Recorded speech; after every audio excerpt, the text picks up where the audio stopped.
اسلام ایک مکمل دین ہے جو زندگی کے ہر شعبے میں ہماری رہنمائی کرتا ہے۔ اسلام نے انسان کو صاف ستھرا رہنے کا بھی حکم دیا ہے۔ اسلام ایک صاف ستھرا اور نفیس دین ہے جو اپنے ماننے والوں کو بھی نظافت اور نفاست کی تعلیم دیتا ہے۔ جیسے کہ قرآن مجید بھی اللہ تعالیٰ ارشاد فرماتے ہیں، بے شک اللہ بہت توبہ کرنے والوں سے محبت فرماتا ہے اور خوب پاکیزگی اختیار کرنے والوں سے محبت فرماتا ہے۔ قرآن مجید میں ایک اور مقام پر اللہ تعالیٰ ارشاد فرماتے ہیں، اللہ نہیں چاہتا کہ وہ تمہارے اوپر کسی قسم کی سختی کرے، لیکن وہ یہ چاہتا ہے کہ تمہیں پاک کرتے اور تم پر اپنی نعمت پوری کرتے تاکہ تم شکر گزار بن جاؤ۔ دوستو، حضور اکرم صلی اللہ علیہ وآلہ وسلم کی حدیث مبارکہ بھی ایسی بہت سی موجود ہیں جن سے معلوم ہوتا ہے کہ انسان کو اسلام نے کتنی صفائی اختیار کرنے کا حکم دیا ہے، اور حضور اکرم صلی اللہ علیہ وآلہ وسلم جن کی پوری زندگی اسلام کی تعلیمات پر مبنی ہے، وہ کتنے صاف ستھرا تھے، ان کے دانت جو ہیں وہ کتنے صاف رہا کرتے تھے۔ آپ صلی اللہ علیہ وآلہ وسلم اپنے دانتوں کو ہر وقت صاف رکھتے تھے، جب بھی کوئی چیز کھاتے تو فوراً اس کے بعد اپنے دانت صاف کرتے تھے، اور کوئی بھی چیز ان کی دانت میں پھنسی نہیں رہتی تھی، ہر وقت ان کے دانت صاف رہتے تھے۔ آج ہم معاشرے میں دیکھیں تو ہم سوتے یا جاگتے وقت ہی اپنے دانت صاف کرتے ہیں، لیکن حضور اکرم صلی اللہ علیہ وآلہ وسلم کے دانت ہر وقت صاف رہتے تھے، کیونکہ منہ میں جو تھوک ہوتا ہے وہ ہر وقت رہتا ہے، اور جب انسان کے دانت صاف نہیں ہوتے تو اس کی وجہ سے اس کو مختلف قسم کی بیماریوں کا بھی سامنا کرنا پڑ سکتا ہے۔ اس کا اثر جو ہے انسان کی صحت پر پڑتا ہے۔ دوستو، دانتوں میں جو چیزیں پھنس جاتی ہیں، اگر انہیں صاف نہ کیا جائے تو اس کی وجہ سے آپ کو جو ہے مختلف قسم کی بیماریوں کا آپ شکار ہو سکتے ہیں۔ آج اس ویڈیو میں ہم آپ کو بتانے جا رہے ہیں کہ اگر آپ اپنے کھانے میں سلاد کے طور پر پیاز کا استعمال کرتے ہیں تو حضور اکرم صلی اللہ علیہ وآلہ وسلم نے اس چیز کے بارے میں کیا ارشاد فرمایا ہے، ان کی زندگی سے، ان کی احادیث اور سنت سے ہمیں اس چیز کے بارے میں کیا رہنمائی ملتی ہے، وہ آپ کو بتائیں گے۔ لیکن یہ جاننے کے لیے یہ ویڈیو آخر تک لازمی دیکھیے گا، اور اگر آپ نے ہمارا چینل سبسکرائب نہیں کیا تو فوراً سبسکرائب کیجئے، ساتھ ہی بیل آئیکن پر کلک کریں تاکہ مزید آنے والی ویڈیوز جو ہم وقتاً فوقتاً آپ کے لیے اس چینل پر اپلوڈ کرتے ہیں وہ آپ کو وقت پر ملتی رہیں اور آپ ان سے مستفید ہوتے رہیں۔ دوستو، حضور اکرم صلی اللہ علیہ وآلہ وسلم اپنے دانتوں کو بہت زیادہ صاف رکھتے تھے اور ایسی چیزوں کا استعمال نہیں کرتے تھے جس کی وجہ سے ان کے منہ سے بدبو آئے۔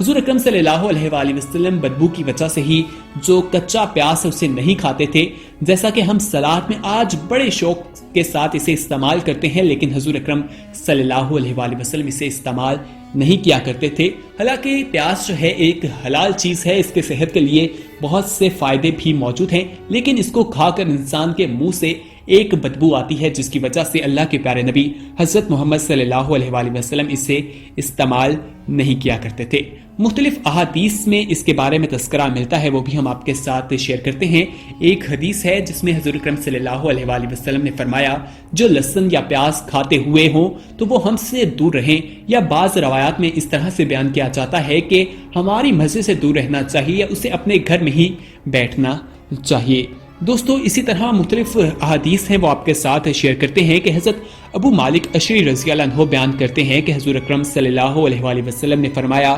پاکیزگی نصف ایمان ہے۔ یہی وجہ ہے کہ حضور اکرم صلی اللہ علیہ وآلہ وسلم نے ہر اس کام سے روکا جو نظافت اور نفاست کے خلاف ہو۔ چنانچہ حضرت عبداللہ بن عمر رضی اللہ عنہ روایت کرتے ہیں کہ نبی اکرم صلی اللہ علیہ وآلہ وسلم نے غزوہ خیبر کے دوران فرمایا کہ جو اس درخت یعنی لہسن سے کھائے وہ ہماری مسجد کے قریب نہ آئے۔ امام مسلم کی روایت میں اس کا اضافہ کیا گیا ہے کہ جب تک اس کے منہ سے بدبو نہ چلی جائے۔ دوستو، اسی طرح ایک اور حدیث مبارکہ میں روایت ہے کہ حضور اکرم صلی اللہ علیہ وآلہ وسلم نے فرمایا، جس نے اس درخت سے کھایا اس سے مراد لہسن ہے، وہ ہم سے ہماری مسجد میں نہ ملے۔ دوستو، اسی طرح حضرت ابو بن طلحہ رضی اللہ عنہ کی بیان کردہ حدیث کافی طویل ہے جس میں حضرت عمر فاروق رضی اللہ عنہ نے بھی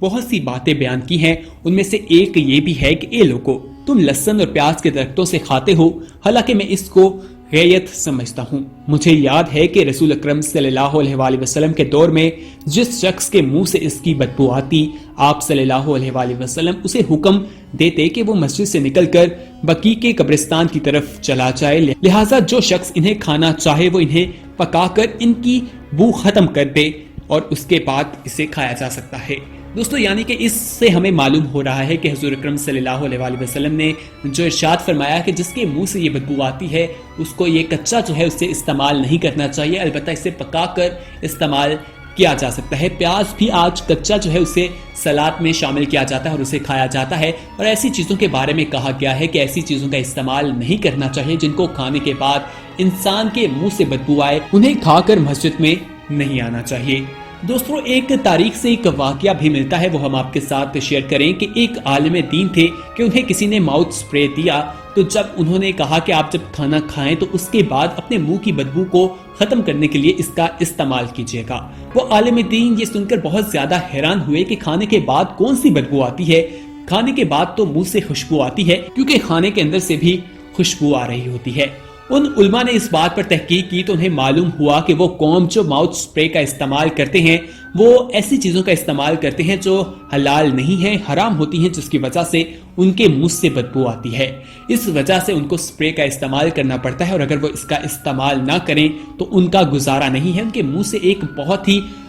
غلیظ قسم کی بدبو آتی ہے۔ دوستو اگر آج ہم اپنے معاشرے میں دیکھیں تو لوگ پان، شراب اور گٹکے کا بہت زیادہ استعمال کرتے ہیں، اور جو لوگ ان کا استعمال کرتے ہیں ان کے منہ سے بدبو آتی ہے، اور وہ جتنا مرضی نہا لیں لیکن ان کے منہ سے اس کی بدبو جو ہے وہ ختم نہیں ہوتی، اور اس کے جو اثرات ہیں وہ رہتے ہیں۔ اس لیے ان کو اس چیز کو ترک کر دینا چاہیے، کیونکہ اسلام جو ہے صفائی کا حکم دیتا ہے، اور جسم کے ساتھ ساتھ منہ کی صفائی جو ہے وہ بھی کافی زیادہ اہمیت رکھتی ہے۔ اسی وجہ سے جب ایسی چیزیں کھائی جاتی ہیں، پان، گٹکا اور شراب، اس کی وجہ سے مختلف قسم کی بیماریاں بھی لگ جاتی ہیں، اور آج ہمارے معاشرے میں جو کینسر کی بیماری ہے وہ اتنی تیزی سے پھیل رہی ہے، اس کی وجہ یہ بھی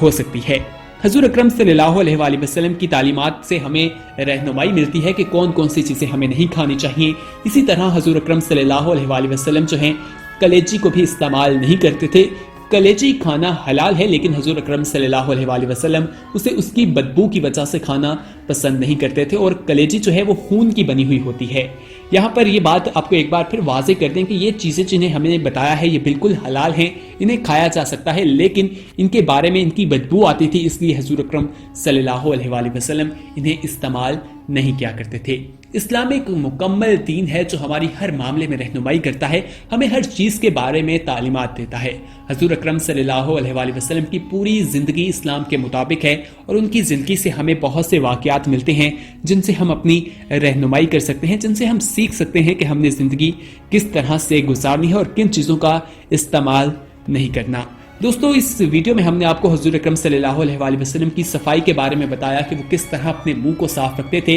اپنے دانتوں کو کس طرح سے صاف رکھتے تھے، اور کون سی چیزیں ہیں جن کو وہ کھانا پسند نہیں کرتے تھے، جس کی وجہ یہ تھی کہ ان کو استعمال کرنے کے بعد انسان کے منہ سے بدبو آتی۔ اور حضور اکرم صلی اللہ علیہ وآلہ وسلم کی وہ احادیث مبارکہ بھی آپ کے ساتھ شیئر کی ہیں جن سے واضح ہو جاتا ہے کہ حضور اکرم صلی اللہ علیہ وآلہ وسلم نے ان چیزوں کو کھانے سے کیوں منع کیا، کس وجوہات کی بنا پر کہا کہ میں انہیں نہیں کھاؤں گا، اور اس کی کیا وجہ تھی، اور کن چیزوں کے بارے میں کہا کہ جو لوگ انہیں استعمال کرتے ہیں وہ ہم سے نہ ملیں، یا مسجد میں نہ آئیں، یا اپنے گھروں میں ہی رہیں۔ مختلف روایات جو ہیں وہ ملتی ہے۔ ان چیزوں کے بارے میں بتائیں تو لہسن، کلیجی اور پیاز جو ہے، کچا پیاز، ان کو حضور اکرم صلی اللہ علیہ وآلہ وسلم استعمال نہیں کیا کرتے تھے، کیونکہ اس کے استعمال کے بعد ان کے منہ سے بدبو آیا کرتی تھی۔ دوستو ماؤتھ سپرے کے حوالے سے بھی بتایا کہ اس کو ایجاد کیوں کیا گیا ہے، اس کی کیا وجہ ہے، کیونکہ وہ ایسی چیزیں کھاتے ہیں جس کی وجہ سے ان کے منہ سے ایسی بدبو آتی ہے، جس کو دور کرنے کے لیے ایسا کیا جاتا ہے۔ دوستو انسان کو وہ چیزیں کھانی چاہیے جس کی وجہ سے اس کے منہ سے جو ہے ایک خوشبو آئے، ناک کے بدبو آئے۔ حضور اکرم صلی اللہ علیہ وآلہ وسلم کو یہ چیز بالکل پسند نہیں تھی کہ اگر کسی کے منہ سے بدبو آئے۔ لہسن کے بارے میں جو ایک واقعہ ملتا ہے، جو ایک حدیث روایت ہے، وہ ہم نے آپ کے ساتھ شیئر کی ہے کہ حضور اکرم صلی اللہ علیہ وآلہ وسلم نے غزوہ خیبر کے دوران فرمایا کہ جو اس درخت یعنی لہسن سے کھائے وہ ہماری مسجد کے قریب نہ آئے۔ دوستو امید ہے کہ یہ انفارمیٹو قسم کی ویڈیو آپ کو پسند آئی ہوگی۔ اس ویڈیو کو اپنے دوستوں کے ساتھ ضرور شیئر کیجئے گا، اور اس ویڈیو میں آپ ہمیں کمنٹ کر کے یہ بتا سکتے ہیں کہ آنے والے وقت میں آپ کس طرح کی ویڈیوز دیکھنا پسند کرتے ہیں، وہ بھی ہم آپ کے ساتھ ضرور شیئر کریں گے۔ اور یہاں پر آپ کو یہ بتائیں کہ اگر آپ نے ہمارا چینل سبسکرائب نہیں کیا تو فوراً سبسکرائب کیجئے، ساتھ ہی بیل آئیکن پر کلک کریں تاکہ مزید آنے والی ویڈیوز جو ہم وقتاً فوقتاً آپ کے لیے اس چینل پر اپلوڈ کرتے ہیں وہ آپ کو وقت پر ملتی رہیں اور آپ ان سے مستفید ہوتے رہیں۔ آخر میں ایک بار پھر آپ کو بتائیں کہ یہ جو 3 چیزیں ہیں، پیاز، لہسن اور کلیجی یہ اسلام میں بالکل حلال ہیں، ان کا استعمال کیا جا سکتا ہے، لیکن حضور اکرم صلی اللہ علیہ وآلہ وسلم انہیں استعمال نہیں کرتے کیونکہ ان کے استعمال سے منہ سے بدبو آتی اور انہیں ایسا پسند نہیں تھا، اس لیے وہ ان سے اجتناب کرتے تھے۔ اس ویڈیو کو زیادہ سے زیادہ شیئر کیجیے گا، لائک کیجیے گا اور کمنٹ کیجیے گا۔ اگلی ویڈیو تک کے لیے ہمیں دیجیے اجازت، اپنا خیال رکھیے گا۔